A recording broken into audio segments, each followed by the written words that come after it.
We're going to connect with Joseph Sabit, who is at the airport, where a renowned human rights constitutional lawyer and activist will be jetting into the country. Pierre Lumumba is coming into the country, and I guess he would love to share his thoughts on national dialogue. But you seem to be replicating someone's template. But you could answer that shortly after connecting with Joseph Sabiti. Joseph, has Lumumba landed? And what are his thoughts on the national dialogue?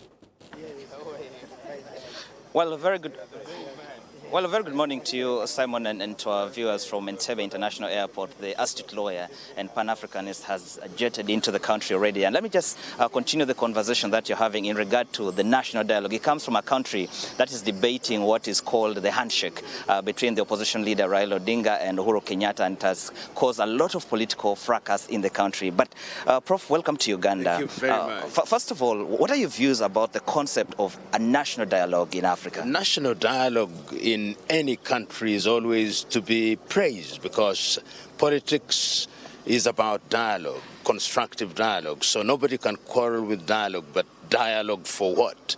Is it for personal benefit or for the national good? This is the question that we must ask. Everywhere in the world, people engage in politics because they want to use politics for the benefit of their people. The problem in Africa is that sometimes it is used for short-term personal interests of politicians. Okay.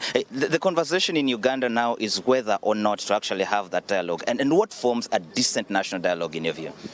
Dialogue must be for something. The people of Uganda must determine for themselves that there are outstanding issues which require that the people engage. And if they are of the considered view that there are those issues, then they must be encouraged to discuss those issues, because they are of national importance, not only for now, but for the foreseeable future. Because if people don't dialogue and engage in constructive dialogue, then things may be torpedoed in a direction that will be harmful to the nation. Okay. The common Ugandan won't have the chance to set the agenda and determine the ideas to be discussed, do they?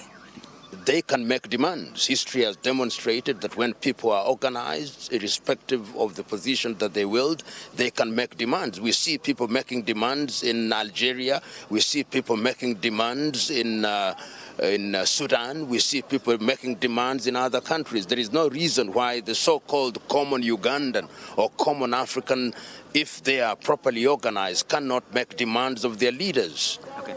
What about the consequences of these demands? You've mentioned Algeria, you've mentioned the Arab Spring and other countries. The consequences? The ultimate desire of every demand is that it produces the goods that the people deserve and desire. And what are these goods? That there is good public health system, that there is good education, that there are employment opportunities, that the quality of people's lives are improved. But of course, if it is not properly organized, it can also harm a nation. History has demonstrated many times that if agitation is agitation for agitation's sake, then all the gains that have been achieved can be torpedoed and the country can go back to the dark ages. What role does politics play in a national dialogue on the African continent, in the African context? Is it not Socrates who said that man is a political animal and that everything that we do is essentially politics? When we talk about politics, we mean the organization of human affairs for the benefit of human beings, and therefore everything we engage in is political in nature.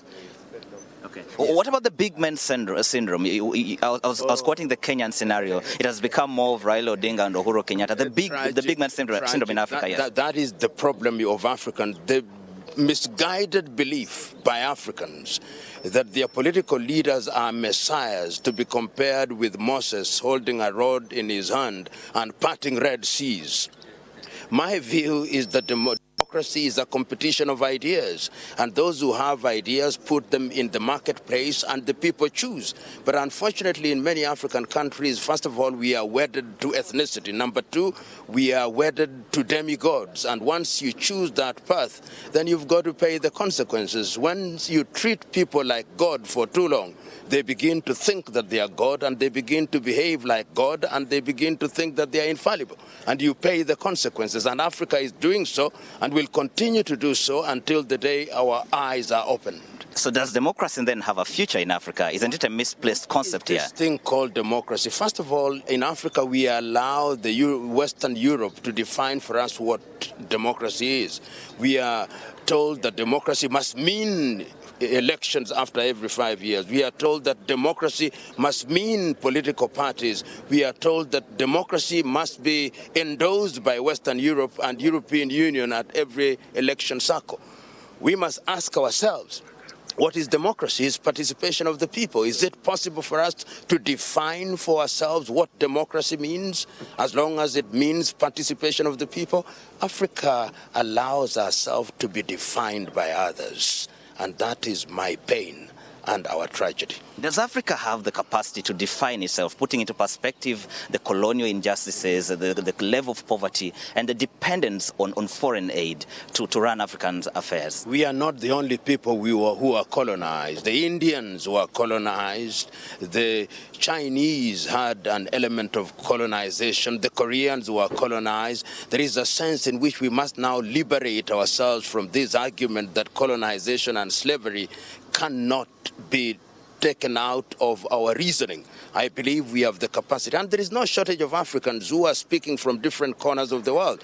But unfortunately in Africa, despite the best intentions of the best of us, we are incapable of giving those people the opportunity to serve.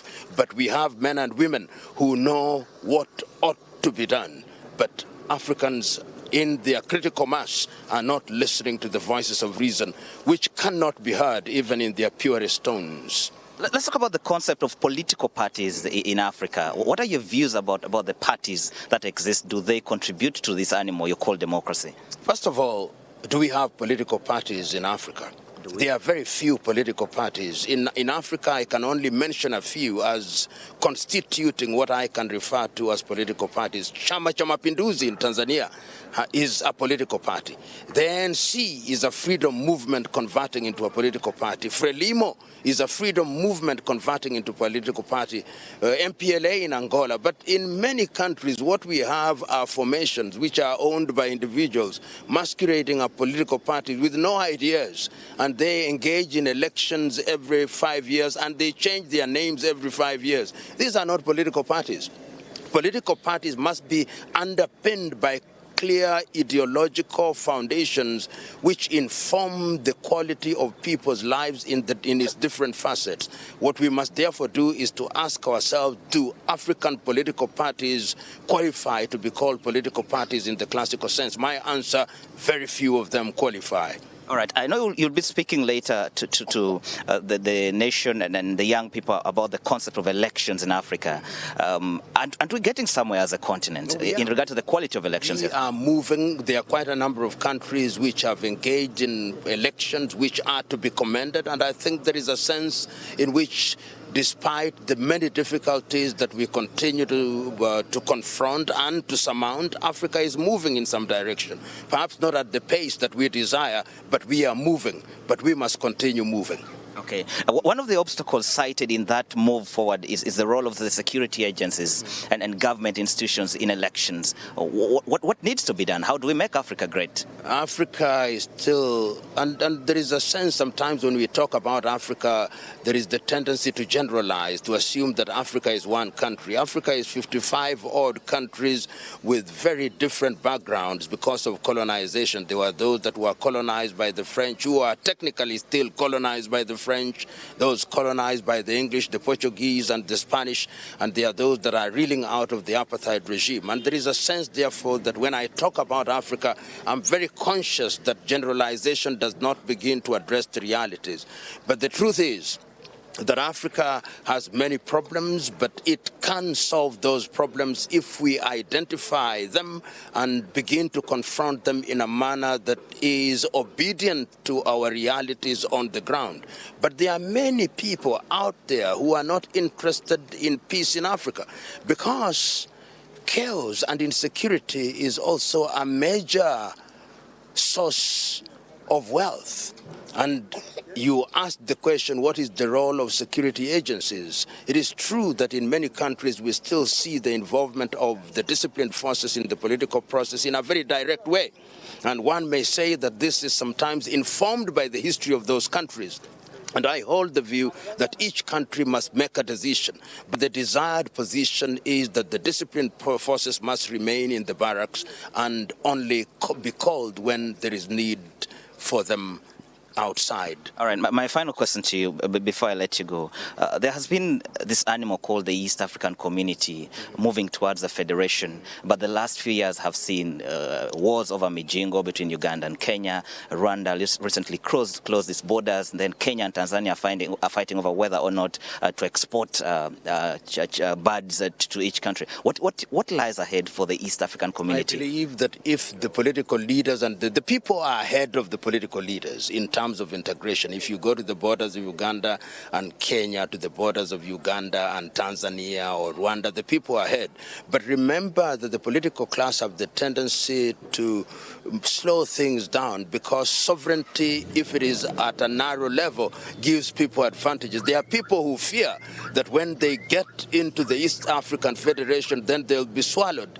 So that those who are big fish in small ponds do not want to be small fish in a lake or an ocean. But ultimately, East Africa will be realized, perhaps not in your lifetime, perhaps not in my lifetime, but we are moving forward there. All right. Thank you very much. Thank you, Prof, for sparing time to speak to us. Right there, Professor PLO Lumumba will be speaking to the country and to the young people later. He heads to the Speak Resort Munyonyo right now to actually give a talk there. And so if you're interested, you could head there. He will also later be joining Charles Odongtho on NBS Frontline. And so you can have the conversation now. Hashtag NBS Frontline. Charles Odongtho will be, of course, continuing the conversation from where we have left it. For now, let's cross back to the command center of politics where Simon Kagwanjala continues with the conversation.